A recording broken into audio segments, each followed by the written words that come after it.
Hello again. In my introduction, I talked about my ridiculously voracious appetite for reading and how that affected my view of the biblical Abrahamic God. One of the things that has always struck me was how unimaginative God was in his diverse punishments and reactions. They almost seemed to involve some sort of destruction and death. This really stood out when I was reading the Bible as a teenager and young adult, likely because of the amount of sci-fi and fantasy I indulged in. But the Abrahamic God, as written in the Bible, seemed to suffer from a failure of imagination.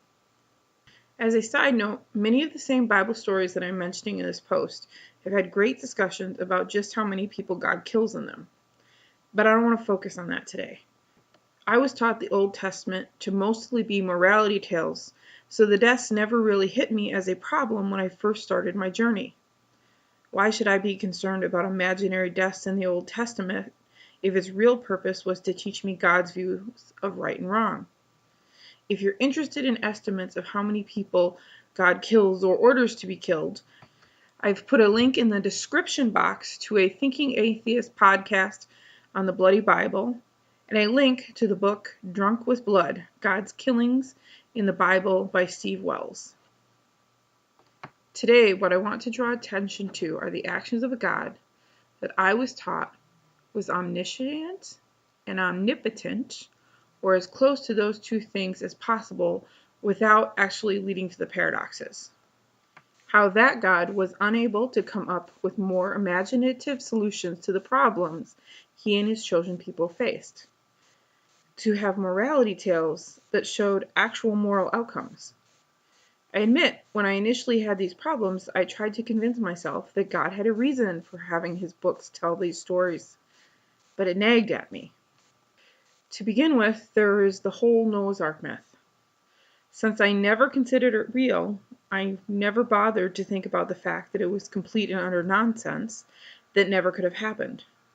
In fact, it's entirely possible that my CCD teacher introduced the idea of it being a repurposed tale from Gilgamesh. I'm not sure of that, but I know by my teen years I knew Gilgamesh was a source for the Noah's myth. What bothered me was that I was supposed to get something out of this story.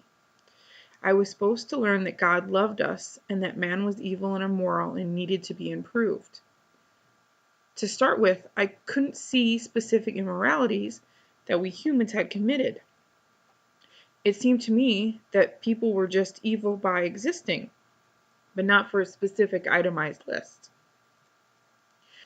And when Fathers L and T, the two different priests who led my church as a child, explained it, they would talk about specific immoralities, but the links or proofs of those seemed to be a little vague, particularly since God was obviously trying really hard to make a point.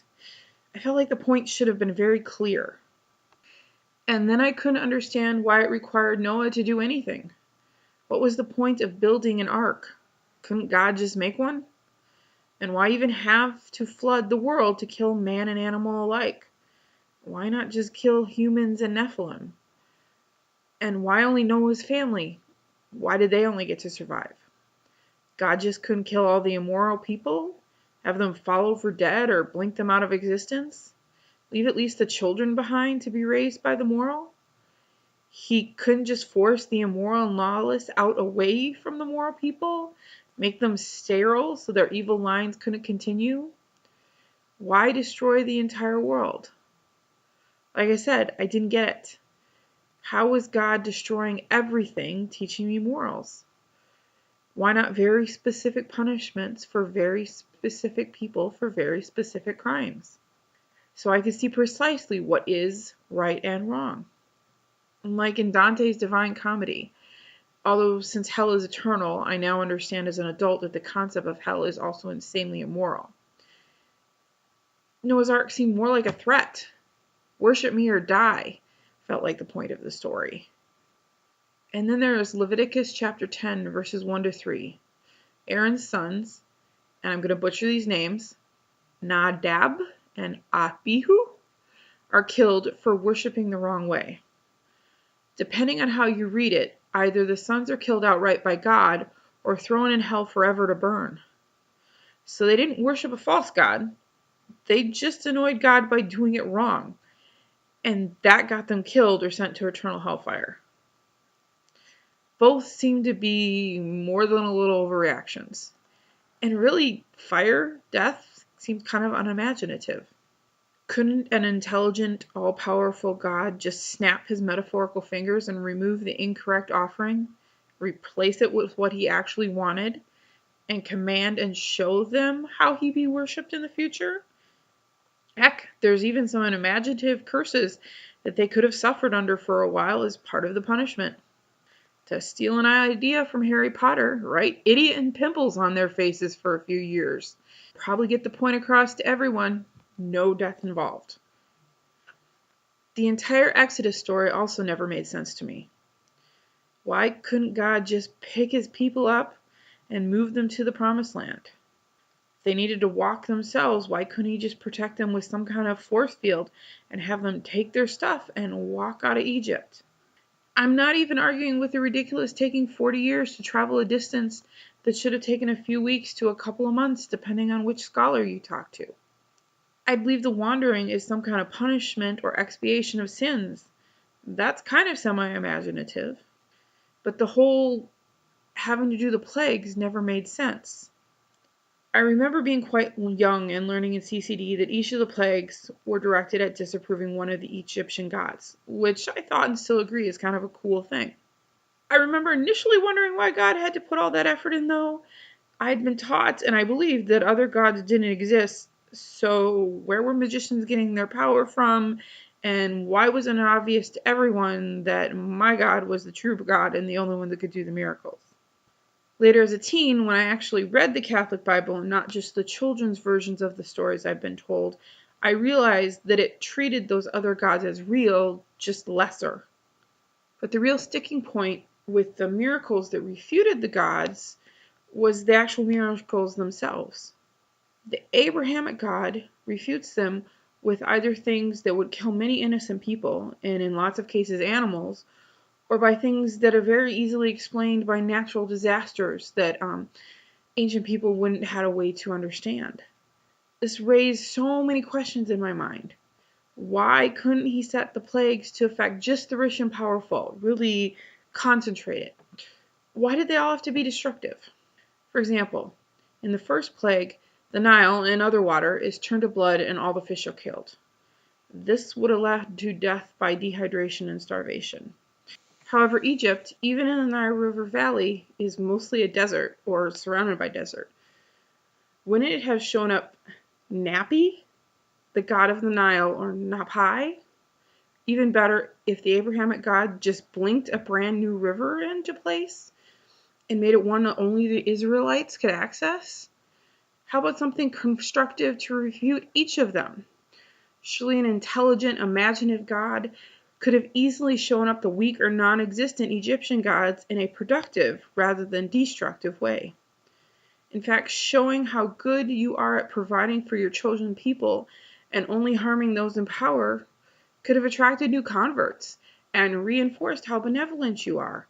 So therefore, a God we'd want to worship, yet it just looked like another thing to make me want to fear him. And then there's Jesus. He's the Son of God or God himself, depending on your view of the Trinity. When I was a child, his miracles seemed a lot more interesting, and I held on to my belief in a miraculous Jesus a lot longer than I held on to my Catholic faith. However, the older I got and the more I looked into what he did in detail and considered that he was in some manner God, his miracles started to look trivial or small compared to the power and knowledge a God really should have. A few people healed, a few people fed for one day here or there, a couple of exorcisms, a withered tree, some water into wine, and Lazarus raised from the dead. So at least in the New Testament, not everything was destructive and there was some constructive. But couldn't a God or a Son of God who had access to God's knowledge have healed hundreds of people far and wide, people he didn't see? Or he could have taught everyone how to protect themselves from sickness. A little germ theory would have easily revolutionized the ancient world. How about teaching some better crop techniques and land management to limit the likelihood of starvation?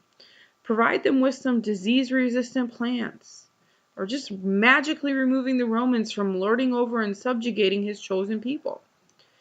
If the temple cult needed to be destroyed and replaced with Christianity, why didn't Jesus simply knock down the temple with his power or make it disappear? Why did the Romans have to destroy it some 50 years after he was crucified? As an adult, I was struck by the wars that the Israelites got into. For example, Jericho. Why did God need his people to walk 7 times around the walls and blow some horns? It's a slightly interesting story until you consider that God is supposed to be all powerful. Why couldn't he just snap his fingers? Walls gone, city wide open on all sides. Heck, even better, all the people of Jericho's weapons could have disappeared and been turned into something non-dangerous.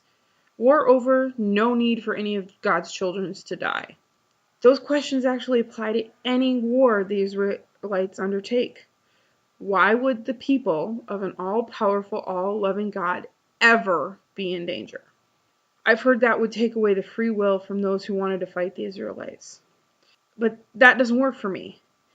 Because if God wanted to give those people the option to fight, all he had to do was let them attack and then just put up some kind of barrier, transparent wall, whatever, and stop them from hurting his chosen people. The force field could even prevent him from harming the people who were attacking. We could go into a lot more stories, but you get the idea.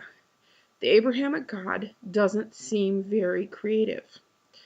In fact, he looks a lot like the ancient people trying to explain natural disasters that happened to them and excuses for evil that they had done to each other in a time when they couldn't yet imagine all of the amazing things we've come to understand about our world.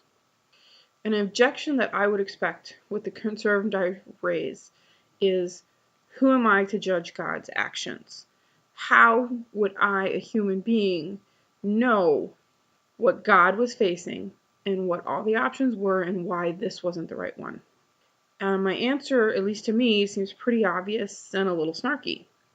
I'm a human being with a mind, a moral compass, and an imagination. If you believe in God, he created me and you in his image and gave me a mind. Why shouldn't I use it and evaluate his actions?